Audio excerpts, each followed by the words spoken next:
যখন কোরআন তেলাওয়াত করা হয়, কোরআনের আয়াত না ভাই এটা, ফাইদা কুরিয়া আলাইহিমুল কুরআন, যখন কোরআন তেলাওয়াত করা হয়, ফাসতামিউ লাহু, মনোযোগ দিয়া শোনো, ওয়া আনসিতু, একদম নিশ্চুপ থাকো, একদম নিশ্চুপ থেকে তেলাওয়াত শুনে যাও। যদি তেলাওয়াতের সম্মানে তেলাওয়াত করার সময় চুপচাপ থেকে মনোযোগ সহকারে শ্রদ্ধা ভরে শুনে যাও, আমি ওয়াদা দিচ্ছি লাআল্লাকুম তুরহামুন, তোমাদের জিন্দেগিতে আমার পক্ষ থেকে রহমত বর্ষিত হতে থাকবে। আল্লাহুম্মা সাল্লি আলা মুহাম্মাদিন ওয়া আলা আলি মুহাম্মাদ কামা সাল্লাইতা আলা ইব্রাহিম ওয়া আলা আলি ইব্রাহিম ইন্নাকা হামিদুম মাজিদ। اللهم بارك على محمد وعلى آل محمد كما باركت على إبراهيم وعلى آل إبراهيم إنك حميد مجيد بلغ العلا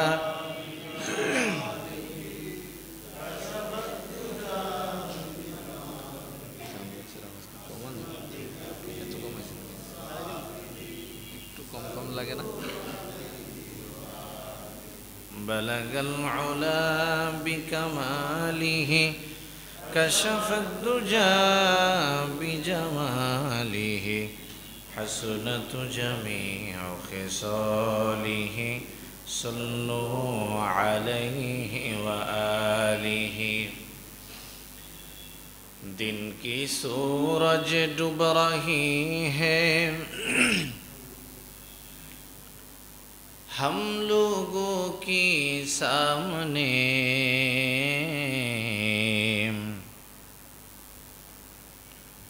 दिन की सूरज डूब रही है हम लोगों के सामने, रोज़े महशर क्या जवाब है मुस्तफ़ा के सामने। बलगल उला बिकमालिहि कशफत दुजा बिजमालिहि हसनत जमीउ खिसालिहि सल्लु अलैहि व आलिहि। अल्हम्दुलिल्लाह,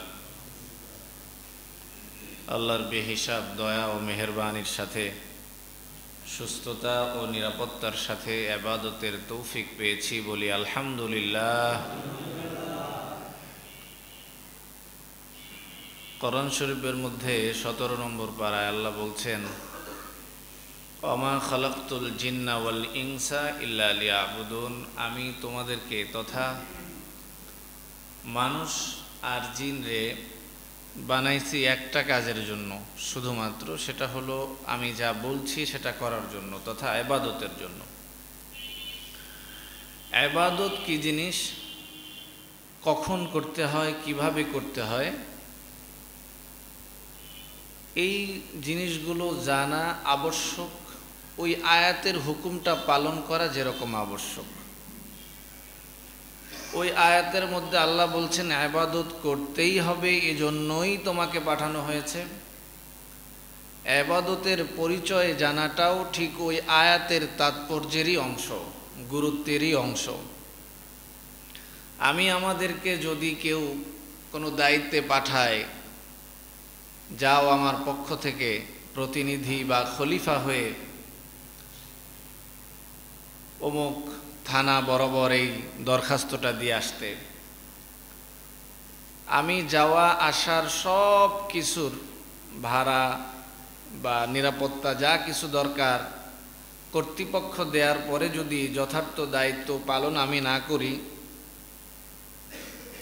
অন্য কোনো চিন্তায় দায়িত্বে কাজে ব্যস্ত হয়ে পড়ি, যেরকম নাফরমানি হবে, বিশ্বাসঘাতকতা হবে এবং দায়িত্বপ্রাপ্ত ব্যক্তির পক্ষ থেকে এক ধরনের যেটা আমরা বলি বেঈমানি অবিশ্বস্ততা প্রকাশ পাবে, তার থেকে অনেক গুণ বেশি বেঈমানি, বেইনসাফি, নাফরমানি প্রকাশিত হবে যদি আল্লাহ যে জন্য পাঠাইছেন সেই কাজটা ছাড়া বাকিগুলো করি। তো আল্লাহ যেহেতু ইবাদতের জন্য পাঠাইছেন, ইবাদতগুলো করার জন্য যা যা শেখা দরকার সেই জিনিসটার নাম হলো জ্ঞান, ইলম। ইলম হলো এমন দামি জিনিস, এই ইলমের মাধ্যমে আমি আমার আল্লাহকে চিনতে পারি, আমি আমার রাসূলকে চিনতে পারি, আমি সুন্নত, ফরজ, ওয়াজিব চিনতে পারি, বাবার সম্মান, মায়ের সম্মান, সামাজিক মর্যাদা, রাষ্ট্রনীতি, পররাষ্ট্রনীতি, পারিবারিক নীতি থেকে শুরু করে সকল কিছু যার মাধ্যমে জানতে পারি সেটাই হলো জ্ঞান, ইলম অথবা ইলমে ওয়াহি। তো এই ইলমে ওয়াহি কেন এত গুরুত্বপূর্ণ এবং কেনই বা এটা আমাদের শিখতে হবে? আমাদের পুরো বাংলাদেশের বা সারা দুনিয়ায় কওমি সিলেবাস অনুযায়ী আমাদের বৎসর শুরু হয়েছে, ছাত্ররা কেবল ভর্তি হয়েছে, কেবল পড়াশোনা শুরু করবে। তো এই সময় আমরা চাই যে এই জ্ঞানটা কেন শিখতে হবে, ইলমে ওহী আমাদের প্রত্যেকের জিন্দেগিতে কেন এত বেশি গুরুত্বপূর্ণ সে বিষয় নিয়ে দুই চারটা কথা বলবো ইনশাআল্লাহ। প্রিয় ভাই, প্রথমতই আমি আমার ঈমান, আমি আমার আমল হেফাজতের জন্য, রক্ষা করার জন্য ইলমে ওহীর জরুরত। কোনটা ভালো, কোনটা মন্দ, কোনটা ন্যায়, কোনটা অন্যায়, এই প্রত্যেকটা জিনিস আমি জানতে পারবো কিসের মাধ্যমে ভাই? ইলমের মাধ্যমে। আমরা বলছি যে গাজায় যেই গণহত্যা চলছে, গাজার এই গণহত্যার পরবর্তী মুসলিমদের দায়িত্ব হলো তাদের বিরুদ্ধে সশস্ত্র সংগ্রাম করা। এই কথা আমরা কিসের মাধ্যমে বলেছি ভাই? ইলমের মাধ্যমে বলেছি। আমরা বলেছি যে একজন ভাই অপর ভাইয়ের সাথে সুসম্পর্ক বজায় রাখা অপরিহার্য দায়িত্ব যদি ছিন্ন করে সে ইসলাম থেকে খারেজ হয়ে যাওয়ার সম্ভাবনা রয়েছে। এই বক্তব্য, এই চিন্তা, এই নসিহত আমরা কোত্থেকে করেছি? ইলম থেকে করেছি। তার মানে হলো দুনিয়ার সকল ন্যায় অন্যায়, ভালো মন্দ, ইবাদত, বিদআত যা কিছু বলা হচ্ছে এই সব কিছুর জন্য ইলম দরকার। আজকে আমরা বলছি ভাই এই ইবাদতটা না করা উচিত, আমাকে এই অধিকার কে দিল আপনার ইবাদতে আমি আপনাকে থামিয়ে দেব? আমাকে এই অধিকার কে দিল আপনি ফানুস উড়াবেন আর অন্য কোনো এটাকে বলে যে আনন্দ উদযাপন করবেন, সেখানে আমি বাধা দিচ্ছি না ভাই এগুলো না করা উচিত, এগুলো করব না, এগুলো বেদাত, এগুলো কুসংস্কার, এগুলো ইবাদতের মধ্যে ত্রুটি বা খলল তৈরি করে। এই কথা বলার অধিকার আমাকে কে দিল? কিভাবে জানলাম? কেনই বা এত আত্মবিশ্বাসের সাথে আপনার দীর্ঘদিনের পালিত একটা কাজকে আমি বলছি, আমরা বলছি না করা উচিত? এই সব কিছুর পেছনে ইলম দরকার। যদি আমার জিন্দেগিতে ইলম না থাকে, ইলমে ওহী আসমানি যেই বাণী সেটা আমার জিন্দেগিতে জানাশোনা না থাকে, তবে আমি কাজ করব ঠিকই ইবাদত মনে করে, সেটা ইবাদত না হয়ে বেদাতও হতে পারে। কথা বলেন। আমি বেদাত মনে করে অনেক মানুষকে মনে করব সে গোমরা হয়ে যাচ্ছে, আমার জ্ঞান না থাকার কারণে প্রকৃতপক্ষে সে বেদাতি নয়, সে ইবাদতি। আমার জ্ঞান না থাকার কারণে আমি বুঝতে পারছি না। কি বলেন? এজন্য আমার জিন্দেগির ভালো মন্দ, ন্যায় অন্যায়, বেদাত, ইবাদত সব কিছু জানার জন্য প্রথমত আমাকে জানতে হবে কোনটা ইবাদত, কোনটা বেদাত। এজন্য আমাকে ইলম শিখতে হবে, জ্ঞান শিখতে হবে, এর কোনো বিকল্প নাই। আমি সুন্দর একটা টুপি পরছি, সুন্দর একটা পাঞ্জাবি পরছি, শুক্রবারে আজানের পরে অন্য কাজগুলো বাদ দিয়ে মসজিদে চলে আসছি। কেন? আমি জেনেছি এই ইলম, এই জ্ঞান আমাকে আল্লাহ দান করছেন যে শুক্রবার দিনের এই সময় এই কাজটা তোমার করা উচিত, করতে হবে। ফলে আমার কাছে অত্যন্ত গুরুত্বপূর্ণ কাজটাকে পেছনে ফেলে আমি আমার নামাজের প্রস্তুতি নিয়ে যথার্থ ভালো কাপড় পরে আমি মসজিদে চলে আসছি। এটাও করেছি ইলমের বদৌলতে। যদি আমার জ্ঞান বা ইলম না থাকতো আমি কিন্তু এই কাজটা করতাম না। প্রিয় ভাই, এজন্য এক নম্বরে আমরা মনে করি যে আমাদের জিন্দেগির ভালো মন্দ সব কিছু ওজন করার সক্ষমতা রাখে জ্ঞানের, ইলমের এজন্য ভালো বা মন্দ যাচাই করার জন্য আমাদের জ্ঞান শেখা দরকার। প্রিয় ভাই, আমাদের আলোচনা যদিও মনে হচ্ছে তলেবে ইলমকে কেন্দ্র করে করা হচ্ছে, মূলত তাই নয়। আমি যদি ইবাদত করতে আগ্রহী হই, এই জ্ঞান, এই কথা, এই আলোচনা, এই নসিহা আমার জন্য। আমি রোজা রাখতে গেলে যেরকম রোজার জ্ঞান জানা দরকার, এটা যে রোজা রাখবে তার জন্য। এখানে তলেবে ইলম হোক বা না হোক সেটা বিষয় না, ব্যবসায়ী হোক বা চাকরিজীবী হোক সেটা বিষয় না, নারী হোক পুরুষ হোক সেটা বিষয় না, দেশি হোক বিদেশি হোক সেটাও বিষয় নয়। আমি যে ইবাদত করছি সেই ইবাদত বুঝার জন্য, মানার জন্য, প্রকৃতপক্ষে ভালোভাবে করার জন্য যেই জ্ঞানটা জানা দরকার, এটা আমার জন্য তথা যারা আমল করবে প্রত্যেকের জন্য দরকার। প্রিয় ভাই, 2 নম্বরে আপনাদেরকে যদি বলি এলেম কেন শিখব। এলেম যদি শিখি, আল্লাহ তাআলা কোরআনের মধ্যেই বইলা দিছেন, এলেম শিখলে এলেমের মাধ্যমে দুনিয়াতে আখিরাতে মর্যাদা আমি বৃদ্ধি করে দেই। কোথায় বলছেন, কি বলছেন? আল্লাহ বলছেন সূরা বাকারার একদম প্রথম নম্বর পারার 5 নম্বর পৃষ্ঠার শুরুতেই আল্লাহ বলছেন, وعلم آدم الأسماء كلها ثم عرضهم على الملائكة فقال أنبئوني بأسماء هؤلاء إن كنتم صادقين। আল্লাহ বলছেন আদমকে সৃষ্টি করেছি মাটি দিয়া, আদমের বহুত আগে সৃষ্টি করেছি জিন জাতিকে, ফেরেশতাদেরকে। আদমকে সৃষ্টি করার পরে আল্লামা আদম আল আসমা, এই আসমা মানে হলো নামসমূহ। নামসমূহের ব্যাখ্যা হলো দুনিয়াতে যা কিছু ছিল, আছে, থাকবে সব কিছুর নাম। আল্লাহ তাআলা নিজ দায়িত্বে আদম আলাইহিস সালামকে শিক্ষা দিয়েছেন। ফাআরাদাহুম, এরপরে আল্লাহ তাআলা এই সব কিছু জিনিসকে তথা দুনিয়াতে যা কিছু ছিল, আছে, থাকবে সব কিছুকে পেশ করেছেন সকল ফেরেশতাদের সামনে। এরপরে আল্লাহ বলেছেন আম্বিউনি বিআসমাই হাউলা, হে ফেরেশতারা তোমরা বলো এগুলো কি, এটার নাম কি, এটার নাম কি, এইটার নাম কি, এটা কি জিনিস, এটা শাক নাকি সবজি বলো, এইটা গাছ নাকি মাছ বলো, এটা মানুষ নাকি জিন বলো। যেহেতু ইতিপূর্বে ফেরেশতাদের এ সম্পর্কে কোনো জ্ঞান নাই, জানা নাই, ফেরেশতারা তো বলতে পারে নাই। এরপরে আল্লাহ তাআলা সরাসরি সাথে সাথে আদম আলাইহিস সালামকে জিজ্ঞেস করেছেন, আদম তুমি বলে দাও এই যা কিছু আমি তোমাদের সামনে পেশ করলাম, ফেরেশতাদের সামনে পেশ করলাম, তুমি তো মাটির তৈরি, তবু বলে দাও এগুলোর নাম কি। আদম আলাইহিস সালামকে আল্লাহ তাআলা আগে ইলম দিয়েছেন, জ্ঞান দিয়েছেন। আসমা কুল্লাহা, যত আসমা, যত নাম, যত কিছু সব কিছু আগেই শিক্ষা দিয়েছেন।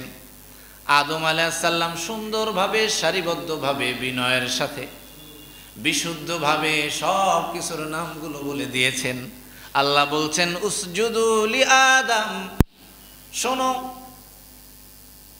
ফেরেশতারা তোমাদেরকে বলছি, তোমাদের সামনে একটা জ্ঞানের প্রশ্ন করেছিলাম, ইলমের প্রশ্ন করেছিলাম, তোমরা পারো নাই, আদম পেরেছে, এজন্য উসজুদু লি আদম, আদমের সামনে সম্মানসূচক সেজদায় মাথা নত করে দাও। শুধু তাই নয়, আদম আলাইহিস সালাম থেকে শুরু করে কিয়ামত অবধি ফেরেশতাদের থেকেও এই মানব সন্তান শ্রেষ্ঠ হবে ইলমের মাধ্যমে। কিয়ামতের ময়দানে ফেরেশতারা কাউকে সুপারিশ করতে পারবে না, পারবে কি? কখনোই নয়। কিয়ামতের ময়দানে আহলে ইলম যারা আমল করেছেন তার সাথে সাথে এই সকল আহলে ইলম ইলমের বরকতে নিজেকেও জাহান্নাম থেকে মুক্ত করার সক্ষমতা রাখবে। সাথে সাথে হাদিসের ভিন্ন ভিন্ন ভাষা অনুযায়ী, ভিন্ন ভিন্ন বক্তব্য অনুযায়ী 10 জন, 15 জন, 20 জন, 40 জন, এরকম ভিন্ন রিওয়ায়াত অনুযায়ী ইলমের বরকতে, ইলমের মর্যাদার কারণে তার পরিচিত বিশিষ্ট ব্যক্তিদের মধ্য থেকে তাদের জন্য সুপারিশ করতে পারবে। প্রিয় ভাই, তার মানে হলো মর্যাদা যদি কেউ লাভ করতে পারে, চায়, তাকে ইলম শিখতে হবে। আপনার প্রশ্ন থাকতে পারে, হুজুর আদম আলাইহিস সালামকে আল্লাহ তাআলা সব কিছু শিখাই দিলেন, ফেরেশতাদেরকে কেন দিলেন না? এখানে এই প্রশ্ন না করে এটা করা উচিত যে আল্লাহ তাআলা ফেরেশতাদের উপরে একজন মাটির আদমকে শ্রেষ্ঠ করার যেই পবিত্র কৌশল অবলম্বন করেছেন, এজন্য চিরদিন আমাদের আল্লাহর কাছে কৃতজ্ঞ থাকা উচিত। কি বলেন? আমরা আল্লাহর কাছে কৃতজ্ঞ। মাওলা ফেরেশতাদের হায়াত, ফেরেশতাদের জ্ঞান, ফেরেশতাদের মেধা, তীক্ষ্ণতা, সেই জায়গা থেকে সৃষ্টি হিসাবে তো আমরা দুর্বল। 40 বছর 50 বছর, নাবালেগ থাকি 15 বছর, এরপরে শেষ বয়সে যায়, আরও যদি দুর্বলতার কারণে জ্ঞান শূন্য হয়ে যায়, মানুষের মস্তিষ্ক এবারে বিলোপ হয়ে যায়, তার মানে সব মিলে 20 থেকে 30 বছর আমরা জ্ঞান শিখতে পারি। তার মধ্যে কত খলল, কত নফসের ধোঁকা, কত দুনিয়ার ধোঁকা, শয়তানের ধোঁকা, কত কিছুর মধ্য দিয়ে জ্ঞান শিখি। আর আল্লাহ বলছেন ওই সময় থেকে সকল ফেরেশতা, ওখানে কিন্তু মালায়েকা মানে সব ফেরেশতা ছিল, সব এই জিবরিল আলাইহিস সালাম থেকে শুরু করে তার অনুসারী যারা আছে সবাই ছিলেন।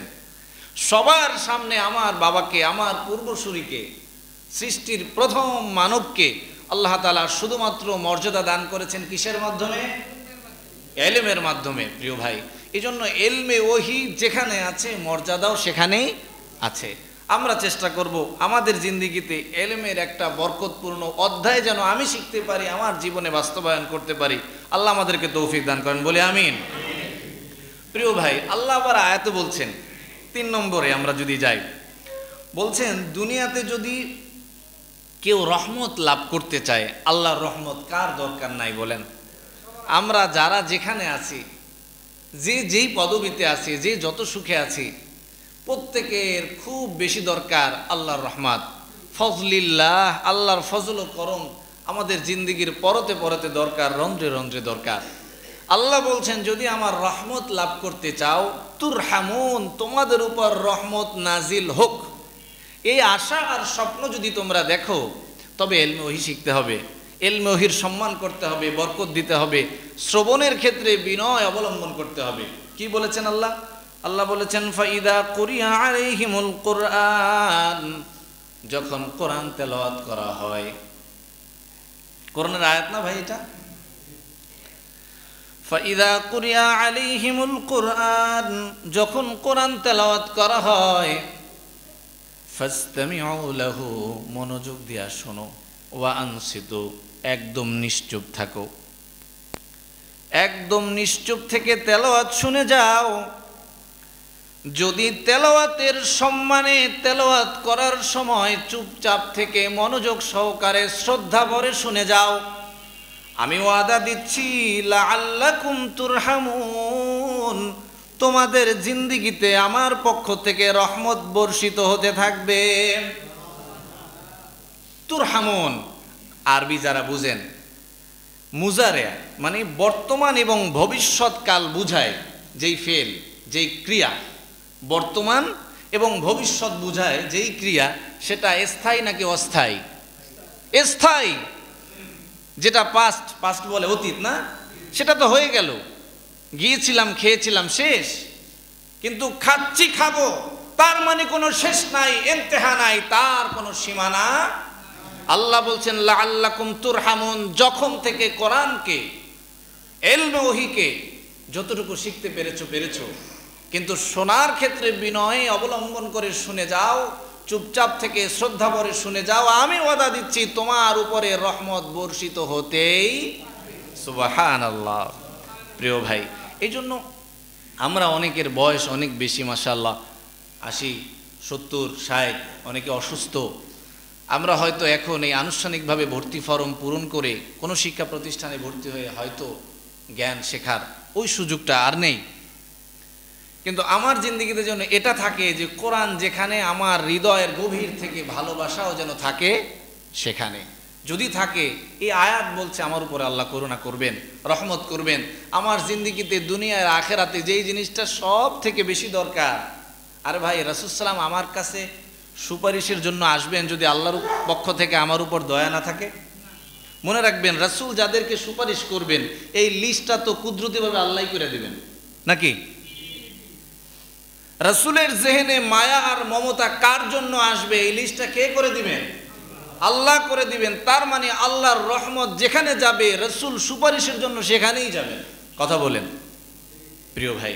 এই জন্য আমাদের দুনিয়া এবং আখেরাতের সকল কল্যাণের জন্য আল্লাহর রহমত দরকার। আর আল্লাহর রহমত প্রাপ্তির জন্য আমাদের প্রত্যেকের জিন্দিগিতে ইলমে ওহীর গুরুত্ব শ্রবণের ক্ষেত্রে, শেখার ক্ষেত্রে, মানার ক্ষেত্রে অপরিহার্য। আল্লাহ বুঝার তৌফিক দান করেন। এরপরে আল্লাহ আবার বলছেন আমাদের ঈমানের কত ত্রুটি। আল্লাহ বলছেন দেখো, ইলমে ওহী আমি যেটা পাঠাইছি এইটা যদি ঠিকঠাক মতো তেলাওয়াত করো, আমল করো, এই তেলাওয়াতের বরকতে আমি তোমার জিন্দিগির এই ইমানি যে শক্তি, ইমানি শক্তি কিন্তু মুমিনের জিন্দিগিতে সব থেকে গুরুত্বপূর্ণ। আমরা দোয়া করি আল্লাহ হামাসের ভাইদের ইমানি শক্তি বাড়ায় দেন, আল্লাহ শত্রুদের মধ্যে পরস্পরের মধ্যে শত্রুতা বাড়ায় দেন, আল্লাহ সেই শত্রুগুলোর যত যন্ত্র, যত অস্ত্রগুলো যেন নিজেদের বুকের মধ্যে বিদ্ধ হয়, আপনি তৌফিক দান করেন। তার মানে হামাস সহ সারা দুনিয়ার হকের পক্ষে যতগুলো বাহিনী আছে তাদের ইমানি মজবুতের জন্য দোয়া করি। এজন্য ইমান যেদিন শেষ হয়ে যাবে, লড়াই সেদিন বন্ধ হয়ে যাবে। ইমান যেদিন শেষ হয়ে যাবে, সকল অস্ত্র তখন পড়ে থাকবে, অস্ত্র কোনো কাজে লাগবে না। ইমান যতদিন থাকবে, সারা দুনিয়ার শ্রেষ্ঠ অস্ত্রের সামনে পাথর দিয়ে হলেও তারা লড়াই অব্যাহত রাখবে। ইমান না থাকলে দামি দামি অস্ত্র পরে থাকবে, কাজে লাগাবে না। আর ইমান যতদিন থাকবে, বিশাল বড় বড় কামান এর সামনে ছোট্ট পাথরের টুকরা নিয়ে বুক পেতে দিয়ে সংগ্রাম চালায়া যাবেই যাবে। কারণ ও জানে ইমান আমার বুকের ভেতরে আছে, যতদিন বেঁচে আছে ইমানের সাথেই থাকবো। এই জন্য ইমান বৃদ্ধি আমাদের জিন্দিগি অত্যন্ত গুরুত্বপূর্ণ। ইমান না থাকলে ওই নামাজ নামাজ নয়, ইমান না থাকলে ওই রোজা রোজা নয়, ইমান না থাকলে ওই সওয়াব নয় প্রিয় ভাই। এই জন্য আল্লাহ বলছেন ও ইদা তুলিয়াত আলাইহিম আয়াতুহু যাদাতুহুম ঈমানা। তেলাওয়াত যখন হয়, তেলাওয়াত যখন করো, তেলাওয়াত করতে থাকো, শুনতে থাকো, করতে থাকো, যত করবা তত শুনবা, শুনতে আর তেলাওয়াত করতে করতে তোমার ঈমান ধীরে ধীরে বৃদ্ধি পেতে থাকবে। অন্য কোনো ইবাদতের ক্ষেত্রে এরকম স্পষ্ট স্বীকৃতি নাই যে নামাজ পড়লে তোমার ঈমান বেড়ে যাবে, দান করলে তোমার ঈমান বেড়ে যাবে। কিন্তু ইলমে ওহীর বরকত এত বেশি, আল্লাহ বলছেন আমার এই কালামের শক্তি এত বেশি, শুধু তুমি জবান থেকে উচ্চারণ করবা আমি ঈমান বাড়ায় দেব। সুবহানাল্লাহ প্রিয় ভাই। এই জন্য তেলাওয়াত, ইলমে ওহী আমাদের জিন্দিগিতে অপরিহার্য, অত্যন্ত গুরুত্বপূর্ণ। আমি কোন পেশায় সেটা বিষয় নয়, কোরআন আমার জীবনের জন্য সঙ্গী হয়। কোরআন যদি, ইলমে ওহী যদি আমার জীবনের সঙ্গী হয়, আমি যেখানে থাকি সেখানে সুখ আল্লাহ নিজ দায়িত্বে পাঠিয়ে দিবেন প্রিয় ভাই। এরপরে আল্লাহ তাআলা বলছেন যদি তোমরা সৃষ্টি, যেহেতু তোমরা আমার কাছে তো আসতে হইব, আমার সাথে তো কানেকশন রাখতে হইব, সুসম্পর্ক রাখতে হবে। আল্লাহ বলছেন যদি আমার সাথে কানেকশন রাখতে চাও, সুসম্পর্ক রাখতে চাও, একটা কাজ করতে হবে, সেটা হলো ইলমে ওহী শিখতে হবে প্রিয় ভাই। ইলমে ওহীর বিকল্প কিচ্ছু নাই। আপনি যে আল্লাহর কাছে চাইবেন আল্লাহ মাফ করে দেন, এই যে হাত তুলতে হয় আপনি কোত্থেকে শিখলেন? আল্লাহর কাছে যে বলতে হয় রব্বির হামহুমা কামা রব্বায়ানি সগীরা, আবেগ ভরে চোখের পানি ছেড়ে বাবা মার জন্য কাঁদছেন, এই আয়াত কোথায় শিখলেন? কে শিখালো আপনাকে? ইলমে ওহী যদি বাদ দেন, দুনিয়ার কোনো ইবাদত থাকবে না, ঈমান থাকবে না, দুনিয়ার কোনো ভালো কাজ মন্দ কাজ জাস্টিফায়ার যোগ্যতা থাকবে না। এই জন্য আল্লাহ বলছেন আমার সাথে যদি সম্পর্ক কায়েম করতে চাও, তোমাকে অবশ্যই ইলমে ওহী শিখতে হবে, কোরআন শিখতে হবে। উদাহরণস্বরূপ একটা আয়াত বলি, আল্লাহ বলছেন আর রহমান আল্লামাল কুরআন খালাকাল ইনসান। আর রহমান, আমি রহমান। রহমান কাকে বলে দেখে নিবেন। রহমান হলো এমন দয়ালু দাতা, যেই দয়া ভালো মন্দ সবাই পায়, বেহিসাব পায়। আমি নামাজ পড়েছি, আমিও গরুর গোশত দিয়ে খাইলাম, যিনি নামাজ পড়েন নাই তিনিও গরুর গোশত দিয়ে খাইলেন, হয় কিনা? আমি 5 ওয়াক্ত নামাজ পড়া, তাহাজ্জুদ পড়া, দুনিয়ার সব কাজ ভালো করলাম, আমিও একটা 10,000 টাকা দামের ফ্ল্যাটে ভাড়া থাকি, আর আরেকজন নামাজ কোনোদিন পড়ে নাই, ও 10,000 টাকা দামের এরকম ফ্ল্যাট তৈরি করছে আর তৈরি করছে। তার মানে হলো আল্লাহ বলছেন আনার রহমান, দুনিয়ায় যত মানুষ তোমরা আছো প্রত্যেকের জন্য আমি রহমান, প্রত্যেকের জন্য দরওয়াজা খোলা। আল্লামাল কোরআন, আল্লামাল কোরআন মানে আল্লাহ কোরআন শিক্ষা দিয়েছেন। এরপরে আল্লাহ বলছেন খালাকাল ইনসান, এরপরে আল্লাহ বলছেন মানুষ সৃষ্টি করেছেন। তার মানে হলো আল্লাহ বলছেন আনার রহমান, রহমানের সম্পর্ক রহিমের সম্পর্ক, দয়ার সম্পর্ক, করুণার সম্পর্ক যদি কোনো ইনসানের সাথে হতে হয় মাঝখানে লাগবে আল্লামাল কোরআন। তার মানে হলো আনার রহমান আল্লামাল কোরআন খলাকাল ইনসান। ইনসান যদি রহমানের কাছে যোগসূত্র কায়েম করতে চায় মাঝখানে কি লাগবে?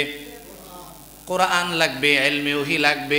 দুনিয়ার কোনো মানুষ যদি আল্লাহর সাথে সুসম্পর্ক কায়েম করতে চায়, দুনিয়ার কোনো মানুষ যদি আল্লাহর সাথে ভালো সম্পর্ক, দয়ার সম্পর্ক, করুণার সম্পর্ক কায়েম করে দুনিয়া আখিরাতে সফল হতে চায়, রহমান থেকে রহমত নিতে চায়, রহিম থেকে রহমত নিতে চায়, রহমান আর রহিমের যৌথ এই প্রভুর থেকে যদি কোনো ব্যক্তি, কোনো সৃষ্টি একসাথে ফজলুল্লাহ আল্লাহর করুণা নিতে চায়, অবশ্যই তার মধ্যখানে আল্লামাল কোরআন, কোরআন শিক্ষার জ্ঞান অবশ্যই তার ভিতরে থাকতে হবে, অবশ্যই থাকতে হবে। ওরে ভাই, আপনি আল্লাহকে ডাকবেন কি দিয়া ডাকবেন? কোরআনের শিক্ষা ছাড়া।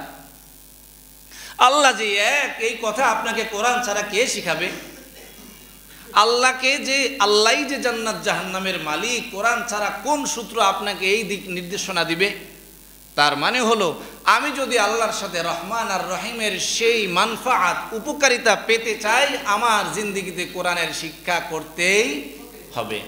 প্রিয় ভাই, আমি তো অনুরোধ করি, সব সময় বলি যে আমাদের বয়স, আমাদের তালিমুল মুতাআল্লিম একটা কিতাব আছে, সম্ভবত হেদায়েতুন নাহুতে পড়ে ওরা। এই কিতাবের মধ্যে ইলমে ওহী কেন শিখতে হবে, ইলমে ওহীর গুরুত্ব বলতে গিয়ে একটা লফজ, একটা আয়াত, একটা লাইন ওনারা লিখেছেন। ওখানে ওনারা বলেছেন, এটাকে হাদিস বলা হয়, হাদিসটার মধ্যে সহি গায়রে সহির ব্যাপারে একটু মতভেদ আছে। এখানে বলা আছে কুন আলিমান, তুমি আলেম হও। আলেম মানে, আলেম মানে ভাই শুধুমাত্র এই যে পোশাক পরিচ্ছেদ আপনারা দেখছেন এটা নয়। আমি তো সব সময় বলি যে কোনো পোশাক আর পরিচ্ছেদ দেখেই আপনি হাবুডুবু খায়েন না। এখন বিভিন্ন জায়গায় আমরা দেখতে পাই, অনলাইনে অফলাইনে, অনলাইনে দেখি বিশেষ করে, নাম হলো মুফতি অমুক, সে নাস্তিক। আপনারা দেখছেন? তার মানে হলো একটা মানুষ জ্ঞান শিক্ষা তার জন্য বড় কোনো ক্রেডিট নয়, তার সাথে সেই জ্ঞানের সমপরিমাণ আমলের কোনো ধরনের কোনো সিটিফোঁটা না থাকলে। এই দুনিয়ায় আমরা যা যা শিখছি, 10 বছর 20 বছর 50 বছর যারা লেখাপড়া করতেছেন, সেই ছোটোবেলা থেকে এখনও রিটায়ার্ড করছেন, এখনও পড়াশোনা করছেন, আপনার থেকে, আমার থেকে, আমাদের সবার থেকে বেশি জানলেওয়ালা একজন আছে, সে হলো নাফরমান, শয়তান, রাজিম, প্রত্যাখ্যাত, বিতাড়িত, তাই না ভাই? এই জন্য শুধুমাত্র জ্ঞান আমাদের জন্য যথেষ্ট নয়, জ্ঞানের সাথে সেই জ্ঞানটা জীবনের মধ্যে প্রয়োগ করা অত্যন্ত গুরুত্বপূর্ণ। এজন্য তালিমুল মুতাআল্লিমের সেই কিতাবের রেফারেন্স দিয়ে যদি আপনাদেরকে বলি যে আমার বয়স হয়ে গেছে, এখন আমার আসলে আনুষ্ঠানিকভাবে পড়াশোনার সুযোগ নাই, আমি বলবো আনুষ্ঠানিকভাবে পড়াশোনার সুযোগ নাই, নিজে যতটুকু পারি পড়ি, সাথে সাথে নিজে হয়তো আলেম হওয়ার চেষ্টা করি, নতুবা ছাত্র হওয়ার চেষ্টা করি। আলেম হওয়ার সুযোগ নাই, কিন্তু ছাত্র হওয়ার তো সুযোগ আছে। ছাত্র কি খালি প্রাতিষ্ঠানিকভাবে এই ভর্তি ফর্ম পূরণ করলেই হয়? আপনি যেইখানে আছেন, যেই জিনিসটা পারেন না, সেই জিনিসটা নিয়ে একটু গবেষণা করেন, যিনি জানেন তাকে জিজ্ঞেস করেন। এই বাংলাদেশ আলহামদুলিল্লাহ এত বেশি আলেম হাফেজ, আপনাদের দোয়ায়, আপনাদের উদ্যোগে, আপনাদের সহায়তায় এত বেশি, আমার ধারণা এমন কোনো মহল্লা, এমন কোনো এলাকা নাই যেখানে হাফেজে কোরআন আলেমে দিন নাই। সকল জায়গায় আছে। এত বেশি আলেম, এত বেশি জ্ঞানী থাকার পরেও যদি আমরা কোনোভাবে বলি যে আমার এই সুযোগটাই বন্ধ একেবারে, সেটা নয়। আনুষ্ঠানিকভাবে শিখতে পারতেছি না, সেটা আলাদা। প্রাতিষ্ঠানিকভাবে ভর্তি ফর্ম পূরণ করতে পারছি না, সেটা আলাদা। কিন্তু আমি আলেম না হইতে পারলেও এখন এই মুহূর্তে ছাত্র হওয়ার সুযোগ আছে। ছাত্র হওয়া মানেই যেটা জানি না সেটা জানার চিন্তাটা নিজের ভিতরে নিয়ে আসা, তরফটা নিয়ে আসা, আগ্রহটা নিয়ে আসা। প্রিয় ভাই, আমি হইতে পারি নাই আমার পরিবারের একজন সদস্যকে আমি দিন শিখাই। ভাই আপনাকে আমি বলি, দেখেন এই যে জানাজায় আমরা মাইয়েতকে যখন গোসল করাইতে নেই, জানাজা শব্দটাই কিন্তু মাইয়েতকেই জানাজা বলে, আপনারা জানেন কিনা জানি না। তো যেই মরহুম ব্যক্তি মারা গেলেন, আজকে আমি মারা গেলাম, মুসল্লিয়ানে কেরাম আমাদের